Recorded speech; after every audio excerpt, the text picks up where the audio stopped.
Lorsque ces dizaines de familles sont parties, les lieux sont laissés dans un état déplorable.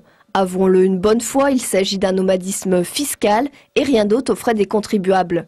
Les mots de ce billet d'humeur, accompagnés de photos de 40 plaques d'immatriculation des caravanes stationnées il y a quelques mois sur le stade de foot de la ville, sont jugés inadmissibles par Bernard Esselin, président de l'association Moigny avec vous. C'est proprement intolérable, d'abord parce que c'est totalement hors la loi dans la mesure où c'est discriminatoire, c'est un appel à la haine, et bon, et de toute façon le bulletin municipal il ne sert pas à exprimer les idées personnelles de monsieur le maire, c'est un bulletin qui est destiné à donner des informations à Moigny, pas à faire sa propagande.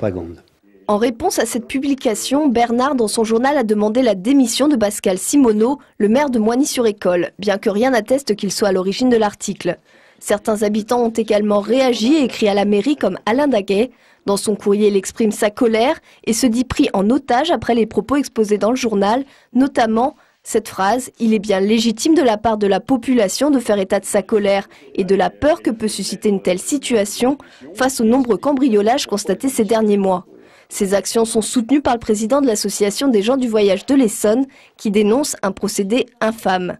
Quelques jours après la distribution de tracts de l'opposition, ces messages anonymes ont été jetés dans la rue.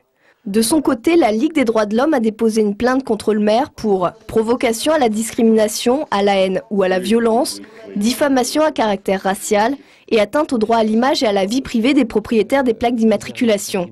Contacté, Pascal Simoneau, le maire, est resté injoignable.